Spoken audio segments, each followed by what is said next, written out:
So, hey, what's up, guys? Here's a story of my sailing trip. Basically, it did not go to plan, certainly not as I thought it would. But it was definitely a fun time and it'll be very memorable forever. So, this is a Boy Scout trip, but that's not important.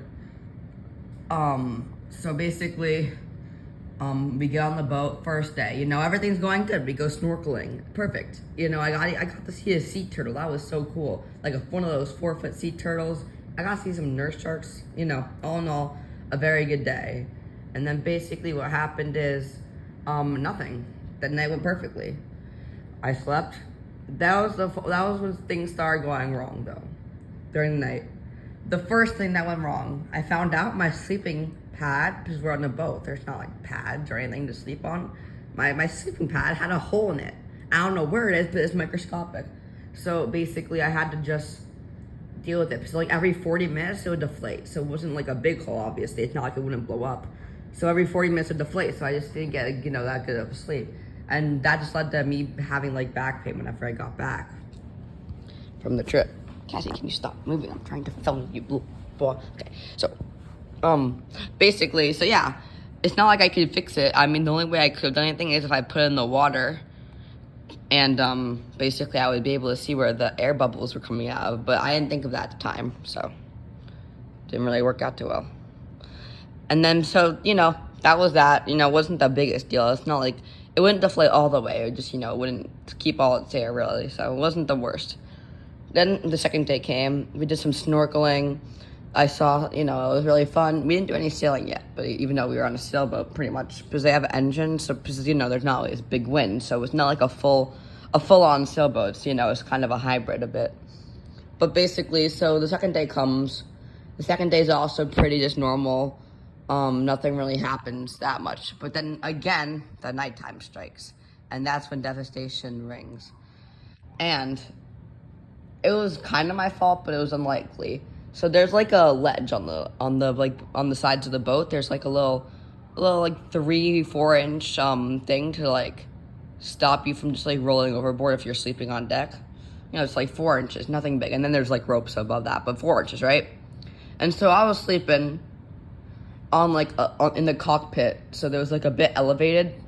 And so I was sleeping on like one of those like things that you would normally sit on, like I'll just spread out and sleep there. And what happened is, so I returned towards the cockpit, not towards the ocean, and I was listening to music on my phone, and I fell asleep, right? So I managed to turn over in the middle of the night, drop my phone. It would have had to bounce 2 times and fell overboard.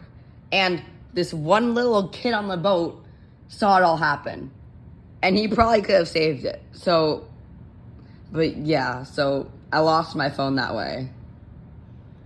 And that was definitely, it was not very fun. Let's just say that. I was kind of sad.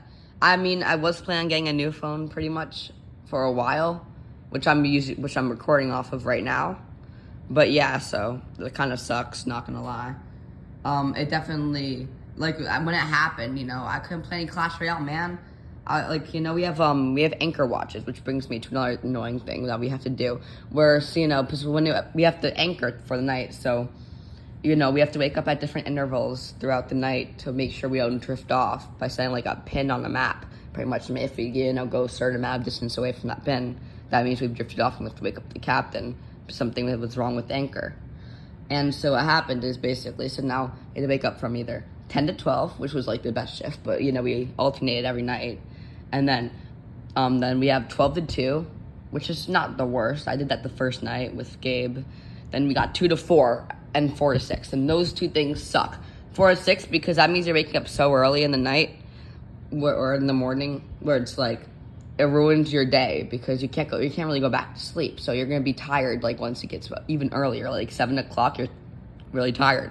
And you have that, and that night, since it alternates, you have the 4 to 6, and then you're really tired, then you got the 10 to 12, so you don't get any sleep, so that's like very long time when you're awake, so that's like it's a painful shift. I'm not sure why we did it like that. We should have done it counterclockwise instead of clockwise on the rotation sheet, but that's what happened. So yeah, it was annoying, but that's how the kid saw me drop my phone, so it was very unlikely that would have happened, but it did happen, and that's that. But I ended up getting a new phone, so it wasn't the worst thing ever. And then that marks the beginning of devastation. See, then, on that day, see, Gabe, he's a recurring character in the story. He is like the crew leader. So he applied for position before we got on the boat. So he handles like, he's the one who made the anchor watches. He just, he's like, the leader. He's like, the captain's assistant, basically. He's like the leader of all the crew. He can't boss the captain around. The captain has the final say in anything. But, like, he has technically more power than the adults that were on board. And by the way, for sea-based rules, I just want to say this because I find it funny. So I was looking at the rules for sea-based. And so, basically, if there's, like, all girls on a boat, you can't have two guys. Or, if there's any girls on the boat, you have to have one girl adult and one guy adult. You can't have two guy adults. And that's fair, fair enough. But on the rules, it also states that if there's all boys, you can have two girl captains. You don't have to have a girl and a boy. You can have two girl captains if it's all boys. And I found that funny because, like, it's just a bra moment, honestly. It's like, are we really that untrustworthy? I mean, like, come on, man, come on. I mean, at least make it both ways if it's gonna be something, Cassie, what's your opinion on this, huh? Yeah, she knows this. She knows what's up. But anyway, as I was saying, so Gabe is the crew leader, right? And so he should he should know his shit, man. He should know what he's doing. And so what happened is he forgot to cleat off the anchor when we were going snorkeling on the third day. And so that was the day I saw a sea turtle, which was pretty cool. But then we got all called back on board. But when snorkeling, the captain was a cool captain, honestly. His name was Jim. I thought it was Jim Kirk, but he wasn't, so I was sad. But he was Jim, and he was a very cool captain. He was extremely laid back, he had a good time. I mean, by the end, he was getting a bit irritated, but that's because we're all teenagers, and that makes sense. But yeah, he was a very chill captain. And anyway, so Gabe forgot to clean off the anchor. And so the captain called us back on board and was like, yo, what the fuck, man? And we don't have our anchor, our $1,500 anchor that we kind of need, kind of need that so we don't drift off and die in the middle of the night, So, I mean, honestly, he wasn't like mad. He was more like, what do we do? Luckily, we did have a second anchor on board. But still, that's a $1,500 anchor that just fell off. And we didn't know who did it at the time, okay? We eventually figured out it was Gabe, but at that time, we were like, was it you? Was it you? We didn't know what happened. We were all just confused and kind of upset. But then there's this adult, and he was our savior. He went snorkeling and found the anchor. This was 20-foot water, by the way, that we were snorkeling in. It wasn't like you can dive down that easily, especially not to get a fucking anchor, man. So we had to call a scuba team. Once we found the anchor, he found the anchor. But, sorry, I should roll back because that wasn't even the worst thing that happened yet. So he was snorkeling. He found the anchor. We were about to go over the anchor, like we were about to turn on the boat and go over the anchor so we could mark a pin in it so the scuba team could go down and get it eventually, right? Because we had a second anchor on board. It definitely wasn't as high quality as the other one, so that means anchor watch is even more important now. But we actually didn't drift off any of the times, which is interesting because I really thought we would have. But anyway, so basically, as he was snorkeling and we were about to go over to put a pin on the anchor, like electronic pin, just so you know. Basically, the engine failed. Yeah, the engine wouldn't start.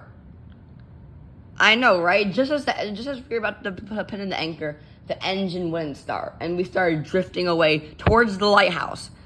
That's kind of a problem. We can't really crash into the lighthouse. It's not a very probable thing.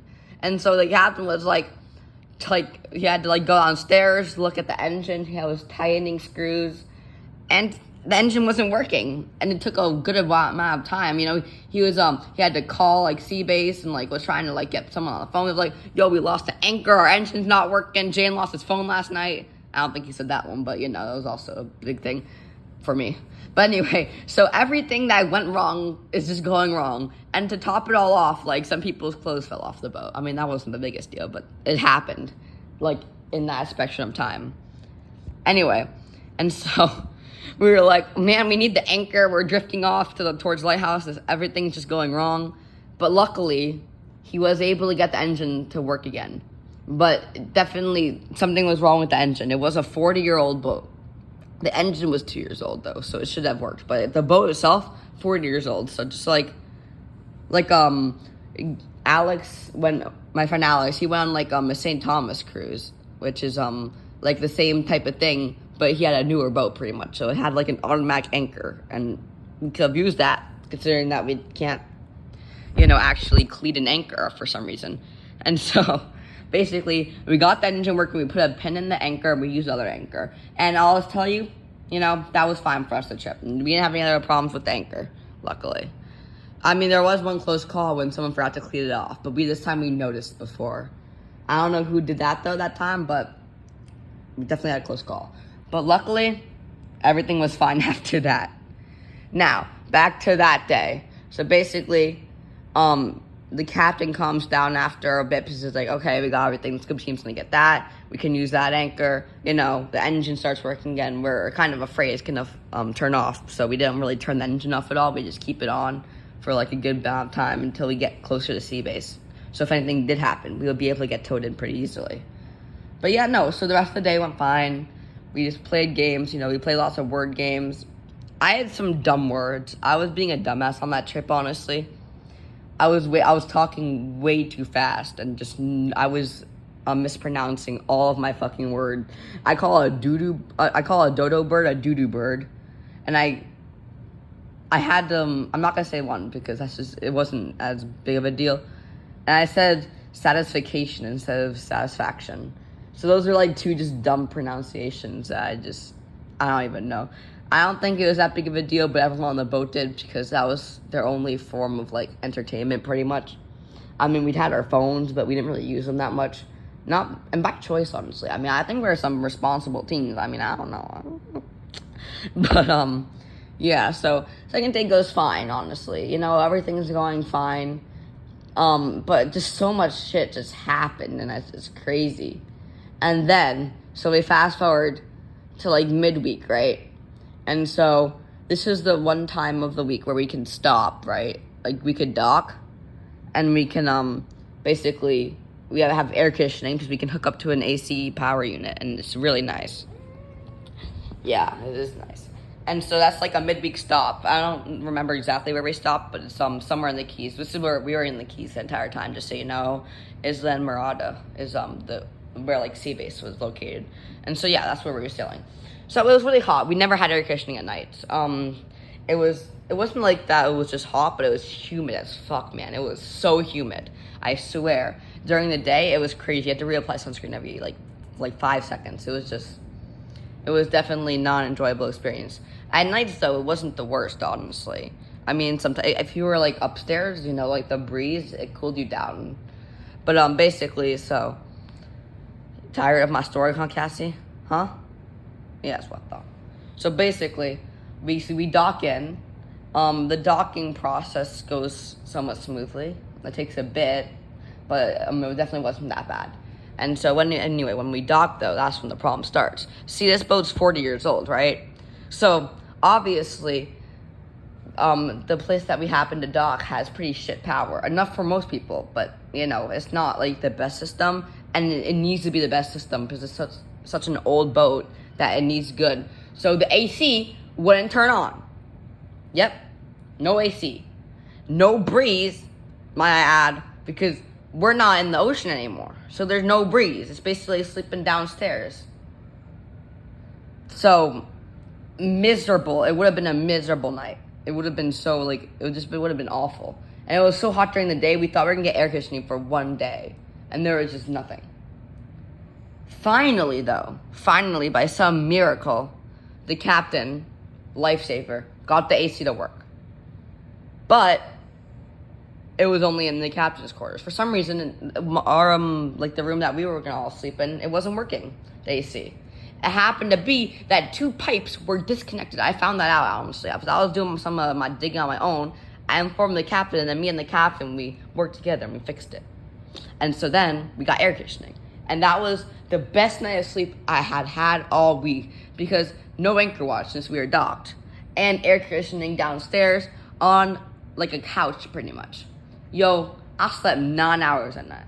And I was used to like 5 hours for the rest of the week. So that was honestly, that got me through the rest of the week, honestly. That was just amazing. So that was just, I don't know, it felt like heaven, honestly. And then, so I feel like with this story, like I said, there's lots of bads, but then we fixed some because, we were able to fix lots of things that happened. The only thing that we weren't able to fix was my phone. Rest in peace, iPhone SE. Anyway, so basically that happened. Everything was going good again. The rest of the week, nothing big happened. That was kind of chill. Everything that bad happened in the beginning of the week. We took cleating lessons to make sure we knew how to properly cleat. So now I'm a master at cleating, yo. We gotta do some sailing. And then, there was one night where it was so windy, like 15-mile-per-hour winds. But that was like on the ocean, nothing to protect you. So it was so windy. And then the last couple days when it was windy, very windy, no one could sleep. It was too windy. It was so windy, I had to hold on to like my blanket, my pillow for dear life. Man, I could not sleep. And then we see it starts pouring, raining. And I knew, because I was able to check someone else's phone for the weather. I knew that it was only supposed to be for like 10 minutes. Everyone else didn't though, so they all went downstairs, and they all got shit sleep. But I stay upstairs. With the adults. We got a nice talked about a nice cup of coffee in the morning, the normals. And then it stopped raining. Everyone else was downstairs, uncomfortable, miserable. It's hot downstairs. You don't want to be down there. And then I was chilling upstairs, just having a nice sleep. I got shit sleep that night though, because obviously, I just didn't get much sleep. But I got better sleep than everyone else. And that just tells you, always make sure that you know what's up, because you don't want to just, look 2 steps into the future like you're playing chess. You don't have to look at just the moment. But anyway, so then that's marked like the beginning of fucking rain after rain. Like the next day, which is like the last day we were on the boat, just pouring. Luckily, I did have a rain suit. Like when I say rain suit, I mean rain suit. I had rain pants and freaking like a rain jacket. So like I was dry. It was fine. But everyone else wasn't, so I had to go downstairs again, where it's pretty hot, especially during the day. No AC, no nothing. And so basically, kind of sucked for them. But all in all, it was a very good trip. After we got back to Sea Base, we got air conditioning bunks, and that was really nice, I have to say. We had to wake up early again, but no anchor watch, it was nice. But then, the final thing. So, we were going to Key West, to visit. They had nice key lime pie, the most southern part of Florida, of the United States, actually. And so, it's cool, definitely cool, but extremely hot. And we found out they were going to Camp Sawyer for that night before we went back home. So, it was like the final night of the trip, and it was the worst night, I swear, ever. It was so hot in that tent. We were in a tent, right? Nothing. No breeze in a tent. No air conditioning. Oh, it sucked, man. It sucked. It was hard to get any sleep. And then we had to wake up early. And then we didn't get back till 12 o'clock that night, because our flight was at like 6, and then there was like an hour drive. And we had to, check bags. And so just all in all, it was like a freaking hour. It was like 12 a.m. And then I didn't fall asleep till like 2 a.m. because I couldn't sleep for some reason. I guess I was so used to like being on a boat with the breeze. I don't know, just something about it was hard. But anyway, that marks the end of the story. So I hope you guys enjoyed, and that was the story of me on the sailboat. Peace out.